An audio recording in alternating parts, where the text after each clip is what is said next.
आज हम लोग सीरीज ऑफ हाइड्रोजन स्पेक्ट्रम के बारे में बात करेंगे। तो हाइड्रोजन स्पेक्ट्रम, जब हाइड्रोजन का एटम जो गर्म किया जाता है उसके बाद जो वो एनर्जी इमिट करता है, जब कोई भी ऑर्बिटल से ज्यादा एनर्जी वाले ऑर्बिटल से कम एनर्जी वाले ऑर्बिटल में इलेक्ट्रॉन आता है तो क्या करता है, एनर्जी इमिट करता है एच न्यू के फॉर्म में। ठीक है, तो वो उस एनर्जी का अध्ययन जो किया गया था उसमें 5 सीरीजें मिली थी। सबसे पहली जो सीरीज थी उसमें कौन सी सीरीज, उसमें जो उसका जो अध्ययन किया था वो साइंटिस्ट थे लाइमन सीरीज। इसमें क्या होता है, जो इलेक्ट्रॉन होता है वो बाहरी शेल से, बाहरी ऑर्बिटल से,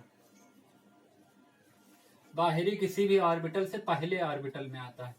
मतलब बाहरी दूसरे ऑर्बिटल से पहले में आए, तीसरे से पहले में आए, चौथे से पहले में आए। तो इसमें से जो स्पेक्ट्रम, लीनियर स्पेक्ट्रम एक हम लोगों को मिलता है, वो लीनियर स्पेक्ट्रम क्या कहलाता है, लाइमन स्पेक्ट्रम।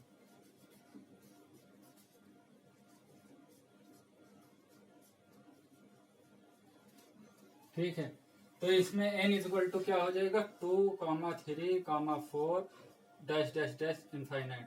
मतलब दूसरे से पहले में आए, तीसरे से पहले में आए, चौथे से पहले में आए। तो ये तो हो गया लाइमन सीरीज। अब दूसरी सीरीज का जो अध्ययन किया था वो किस साइंटिस्ट ने किया था, बामन ने।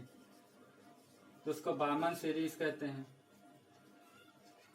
ठीक है, बामन सीरीज में जो इलेक्ट्रॉन आते हैं वो किसी भी बाहरी शेल से, बाहरी ऑर्बिटल से दूसरे ऑर्बिटल में आते हैं। मतलब तीसरे ऑर्बिटल से दूसरे में आए, चौथे ऑर्बिटल से दूसरे में आए, पांचवें ऑर्बिटल से दूसरे में आए। तो जो एनर्जी इमिट करेंगे वो, उसका जो स्पेक्ट्रम बनेगा वो कौन सा स्पेक्ट्रम कहलाएगा, वो कहलाएगा बालमन स्पेक्ट्रम, बालमन सीरीज।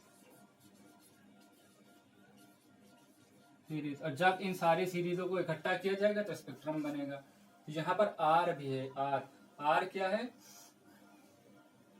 रिडबर्ग कांस्टेंट है। आर है रिडबर्ग कांस्टेंट।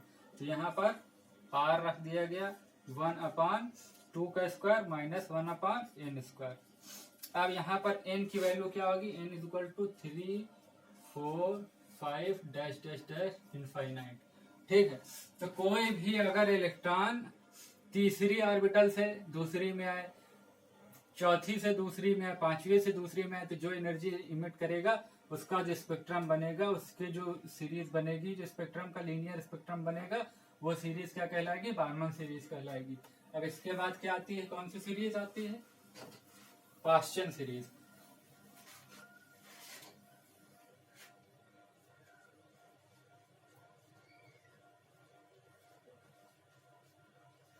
पाश्चन सीरीज। अब इसमें क्या होता है, 1/λ इक्वल टू आर 1/3 का स्क्वायर माइनस 1/n²। इसमें क्या होता है, इलेक्ट्रॉन जो है चौथे ऑर्बिटल से तीसरे में आए, या पांचवें से तीसरे में आए, छठे से तीसरे में आए। तो n इक्वल टू क्या हो जाएगा, 4, 5, 6, 7 डैश डैश डैश इनफाइनाइट। ठीक है, तो इसका जो स्पेक्ट्रम मिलेगा उसको क्या कहेंगे, उसको कहेंगे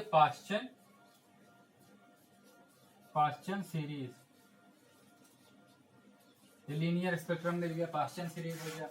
अब आता है ब्रैकेट सीरीज।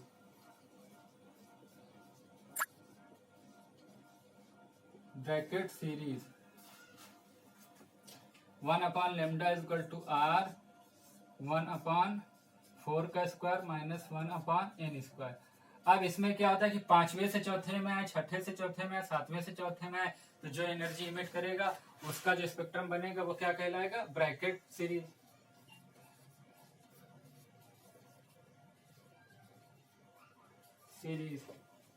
और n इक्वल टू क्या हो जाएगा, 5, 6, 7 dash dash dash 8 infinite.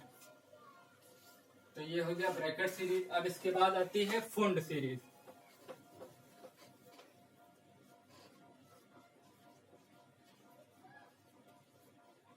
फुंड series, इसमें क्या होता है, इलेक्ट्रॉन पांचवी जो है ऑर्बिटल में आता है किसी बाहरी एनर्जी के ऑर्बिटल से। मतलब छठे ऑर्बिटल से पांचवें में आया, सातवें से पांचवें में, आठवें से पांचवें में आया। तो n इक्वल टू क्या हो जाएगा, 6, 7, 8 डैश डैश डैश इनफाइनाइट।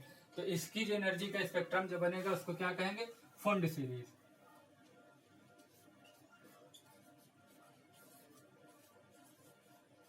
अब जब ये सारे स्पेक्ट्रम मिला दिए जाएंगे तो ये क्या कहलाएगा, पूरा हाइड्रोजन स्पेक्ट्रम कहलाएगा।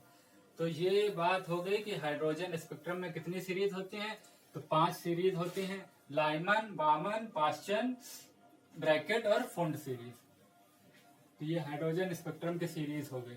और इसमें से जो विजिबल रीजन का जो स्पेक्ट्रम हमको मिलता है वो सिर्फ बामन सीरीज में मिलता है और किसी में नहीं मिलता है।